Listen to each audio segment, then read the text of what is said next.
So hello everyone, स्वागत है आप सभी का। आज हम लोग देखने वाले हैं 50 वो बीबीआई टॉपिक हिस्ट्री से।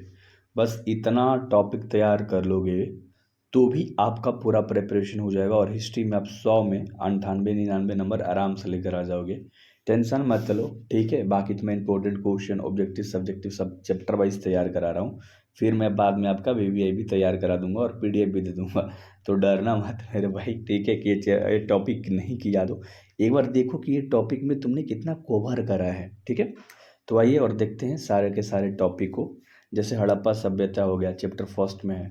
हड़प्पा नगर योजना चैप्टर फर्स्ट में ही है। हड़प्पा की आर्थिक व्यवस्था चैप्टर फर्स्ट में ही है। हड़प्पा का व्यापार फर्स्ट में ही है और हड़प्पा सभ्यता का पतन फर्स्ट में ही है। तो ये फर्स्ट चैप्टर से इतने सारे टॉपिक हैं जहाँ से सवाल बनता है हर बार। या तो 2 नंबर में बना देगा या तो 5 नंबर में बना देगा। तो हड़प्पा सभ्यता क्या है या हड़प्पा नगर योजना क्या थी या आर्थिक व्यवस्था वहाँ की, मतलब पैसे से संबंधित जो व्यवस्था थी, मुद्रालय वो कैसी थी, उसका व्यापार कैसा था, मतलब लोग बिजनेस करते थे, या हड़प्पा सभ्यता कैसे ख़त्म हो गया। तो ये सब इंपॉर्टेंट वाले टॉपिक्स है चैप्टर फर्स्ट के। उसके बाद अगर चैप्टर सेकंड में ऐसे ही, तो ये वैदिक सभ्यता आपको जानना है, फिर महाजनपद जानना है, मौर्य साम्राज्य के बारे में पढ़ना है, ठीक है। चंद्रगुप्त मौर्य के बारे में जानना है, अशोक के धाम नीति और मौर्य प्रशासन के बारे में। ये सब चैप्टर 2 से इतने सारे इंपॉर्टेंट टॉपिक है, ठीक है। तो ये सब इजी इजी वाले टॉपिक हैं, ये सब आप इजीली पढ़ रहे हो, या अगर मैं पढ़ा रहा हूँ आप लोगों को तो आप बेहतर तरीके से चीज़ें कंप्लीट कर पा रहे हो। अगर आप लोग कहोगे अभी मैं ऑब्जेक्टिव कराता हूँ, सब्जेक्टिव कराता हूँ, वीवीआई क्वेश्चन कराता हूँ, पीवाईक्यूज कराता हूँ, ये सब चीज़ें कराता हूँ। अगर आप मेरे से कहोगे तो मैं थ्योरी भी आप सभी को पढ़ाऊँगा, मतलब चैप्टर फर्स्ट पूरा पढ़ाऊँगा, फिर सेकंड थर्ड ऐसे करके पढ़ा भी दूंगा, ठीक है। तो ये 11 गो टॉपिक कब तक हम लोगों ने देख लिया है। फिर गुप्त साम्राज्य, वर्ण व्यवस्था, ठीक है।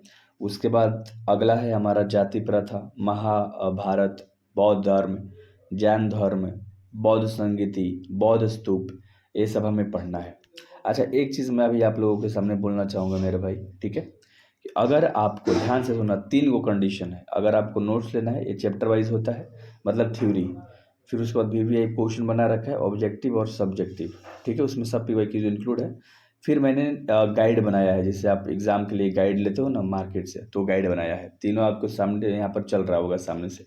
बहुत अच्छा, अब तक का सबसे बेस्ट है। रिव्यू में बच्चे बहुत प्यार कर रहे हैं, बोल रहे कि सर ऐसा तो बड़े बड़े नहीं देते हैं, जिनके पास 2-2 मिलियन है, 1-1 मिलियन है, 1.5-1.5 मिलियन है, जो बैच बेचते हैं, नामी नामी है, वे सब भी ऐसा कंटेंट नहीं देते हैं। तो भाई मेहनत लगती है, देखो मेहनत इतना कोई करेगा नहीं, ठीक है। जो है उनके पास वहीं दे देंगे, ठीक है। अब वो लोग बहुत सारा देते हैं, उतना में तो पढ़ लोगे तो टॉपर बनना निश्चित है। बहुत सारा देते हैं सब कंटेंट, ऐसा नहीं भाई, मेरा लिमिट कंटेंट है, ठीक है, और एकदम मस्त है। इतना बड़ा के 16-16 टॉपर निकाला है। तो आप ले सकते हो इस नंबर पे व्हाट्सएप करके, या डिस्क्रिप्शन में ऐप होगा, सुन रहे हो ना, ऐप पे जाके ले सकते हो, ऐप में डाला हुआ है।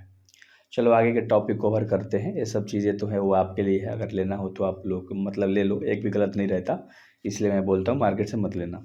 अगला है कि महाभारत, बौद्ध, जैन, बौद्ध संगीति, बौद्ध स्तूप, ये सब भी इम्पोर्टेंट है, ठीक है। बौद्ध धर्म, जैन धर्म से संबंधित आपको पढ़ना है ना।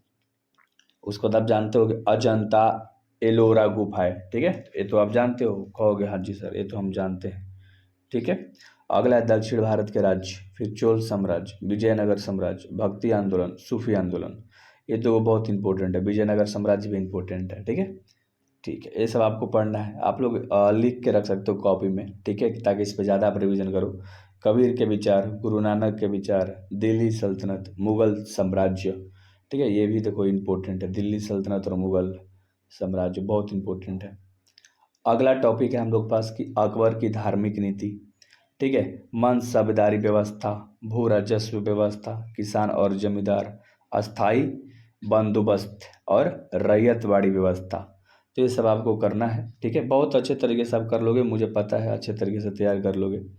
अगला चीज़ पे अगर हम फोकस करें जो कि 36 ले है, महालवाड़ी व्यवस्था, औपनिवेशिक शासक, 1857 का विद्रोह, किसान आंदोलन, आदिवासी आंदोलन, महात्मा गांधी का आगमन, ठीक है। तो इसमें 1857 का विद्रोह पढ़ लेना, बाकी कोनो पढ़ोगे चाहिए नहीं, वो किसान आंदोलन पढ़ लेना, ठीक है। ये दो को बहुत ही ज़्यादा महत्वपूर्ण है। अगला टॉपिक हम लोग कवर कर रहे हैं चंपारण सत्याग्रह, खेड़ा सत्याग्रह, असहयोग आंदोलन और सविनय अवज्ञा आंदोलन, ये दो को बहुत इंपॉर्टेंट है। तो अभी तक मैंने ना देखो 12-13 को इम्पोर्टेंट हाईलाइट करा है, जहाँ से सवाल फिक्स है कि हर साल बनता है। मतलब अगर आपको 45-50 नंबर लेकर आना है, ऑब्जेक्टिव सब्जेक्टिव दोनों मिला के, तो ये 13-14 को टॉपिक करना जो मैंने VBI कह के बोला है। और हाँ, मार्केट से गाइड वगैरह के चक्कर में मत पड़ना या कहीं और से ठगा जाओगे, लूटा जाओगे, पैसे बर्बाद होंगे और सब गलत याद कर लोगे। सो बी केयरफुल, अच्छे तरीके से करना है ना, ले लेना है नोट्स को ऐप में जाके। भारत छोड़ो आंदोलन, ठीक है, ये भी बहुत इंपॉर्टेंट है। भारत का विभाजन इंपॉर्टेंट है, संविधान सभा इंपॉर्टेंट है, और भारतीय संविधान का निर्माण और भीमराव अम्बेडकर की भूमिका। देखो लास्ट में सब इंपॉर्टेंट टॉपिक मैंने ले रखा है, सभी के सब इंपॉर्टेंट टॉपिक मैंने ले रखे हैं। तो 50 वो भी एक टॉपिक था। अगर आप ऐसे ही अगर इस पर बढ़िया प्यार दिखा देते हो तो आगे पॉलिटी, जियोग्राफी, उन सब पे भी मैं भी एक टॉपिक आप सभी को दे दूंगा। ठीक है, तो इतना याद रखना, ये बहुत इंपॉर्टेंट था। इस वीडियोस को लाइक एंड सब्सक्राइब करना, ये आर्ट्स के लिए बेस्ट चैनल है, तो सब्सक्राइब कर ही लेना, छोड़ना मत। ठीक है, बेस्ट ऑफ लक।